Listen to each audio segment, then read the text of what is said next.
talk about what to do when you find your child playing doctors.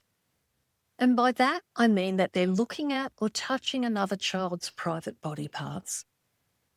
And this is one of those things that can really throw parents because it's shocking when you walk in and see it.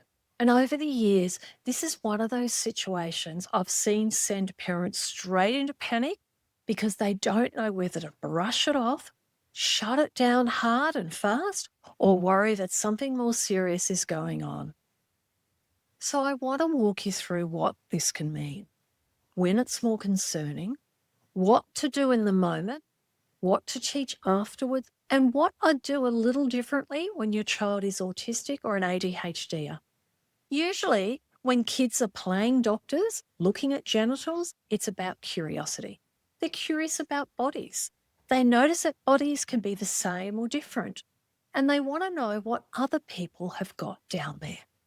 So sometimes they offer to show their own body parts, and sometimes they ask to see someone else's, and sometimes they look.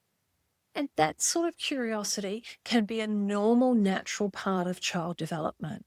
But, and this bit matters, normal curiosity does not mean you ignore it.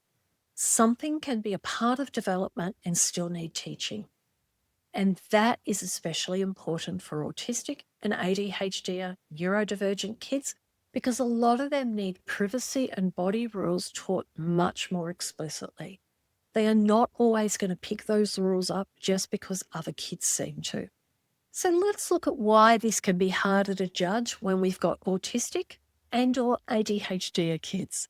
And this is sometimes autistic kids are very literal and very curious. And sometimes ADHD kids act quickly before they've stopped to think.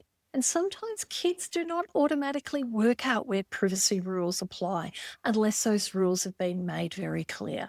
And sometimes when you ask what happened, they might freeze, go quiet, deny it, or struggle to explain it clearly. So I would not rush straight into meaning. I would slow down and look at the actual details because behaviour without context can send parents off in the wrong direction very quickly. Most of the time, this sort of behaviour, looking at genitals, is about curiosity. It's more likely to be that when the kids are of a similar age, when they know each other, when it happens in the moment rather than being planned, and when both children seem willing and unbothered by it.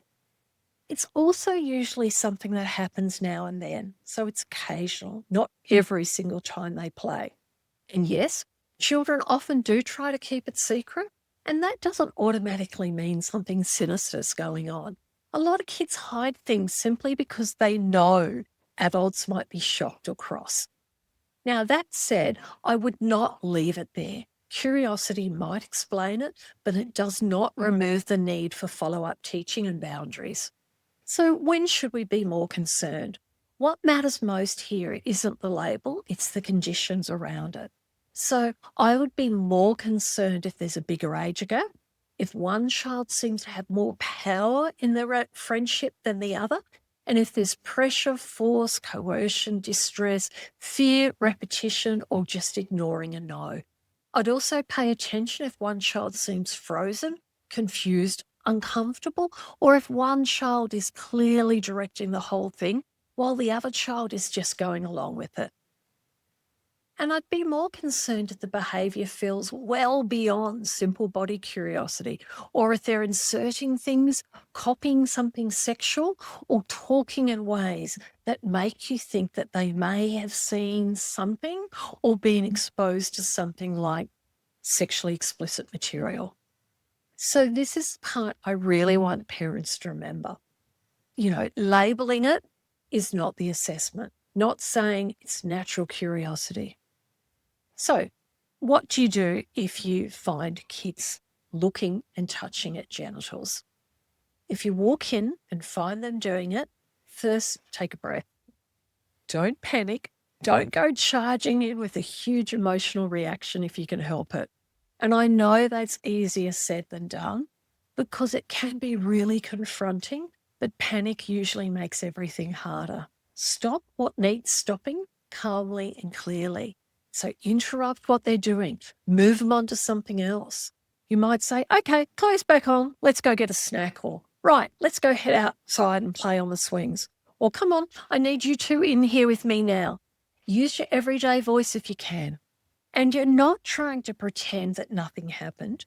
You're just trying not to pile shame on top of curiosity before you even know what you're dealing with. And for the rest of that play session, I'd keep things in a shared space where you can keep it around them a bit more easily.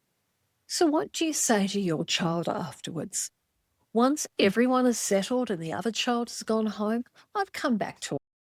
Keep it casual, because if your child thinks they're in huge trouble, you're much less likely to get useful information from them. So you could say something like, earlier today, I saw you and your friend looking at each other's private parts. Tell me what was going on there. Or, what game were you playing when I came in today and you both had your no clothes on?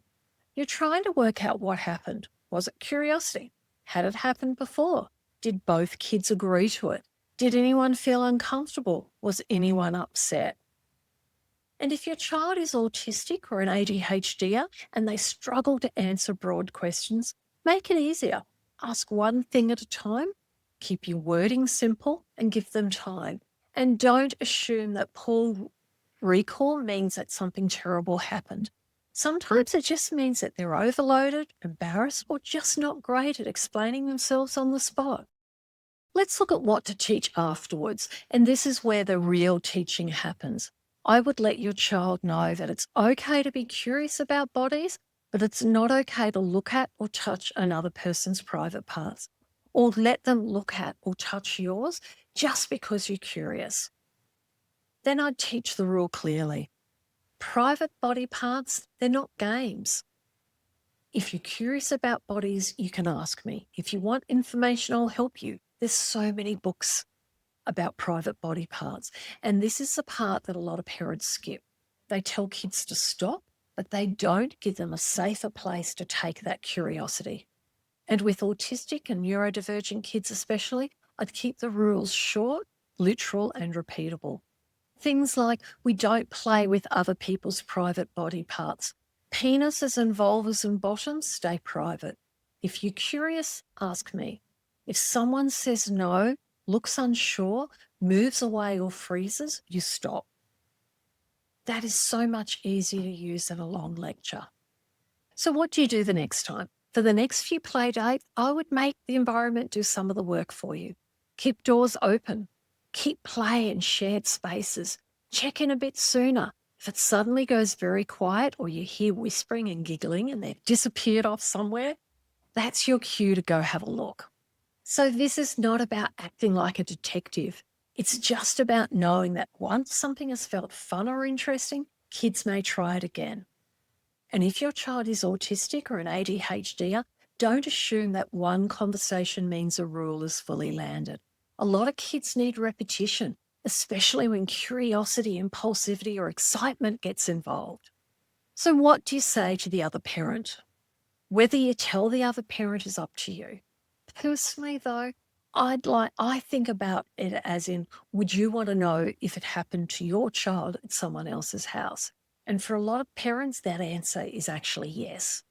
Now, if you do tell the other parent, keep it calm, matter of fact, and without blame.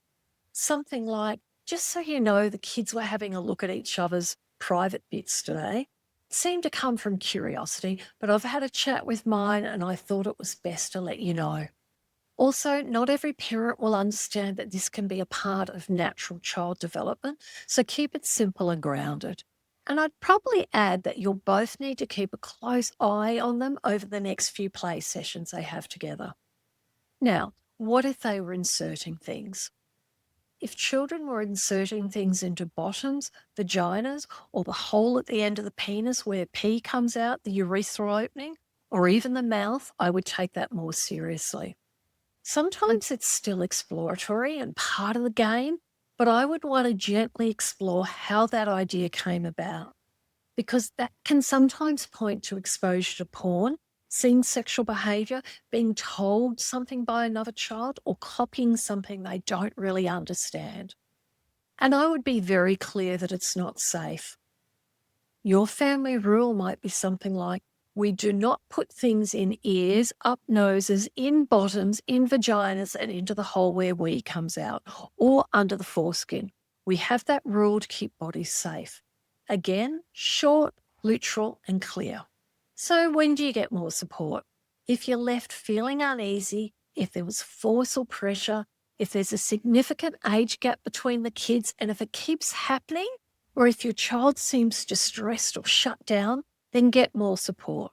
Not every situation is a crisis, but not every situation is simple curiosity either. And it is okay to take it seriously if something just feels off. I'd much rather a parent check than sit there spiraling on their own. So, if your child's been playing doctors looking at genitals, the big thing I want you to remember is this: do not jump straight into panic and don't brush it off either. Slow down, be curious, work out what actually happened and stop what needs stopping. Then teach clearly about bodies, privacy, consent, and safer ways to handle curiosity. Because the goal is not to have a perfect reaction in the moment. The goal is to stay calm enough, clear enough, and open enough that your child keeps coming to you with the awkward stuff. And that is what helps you become askable.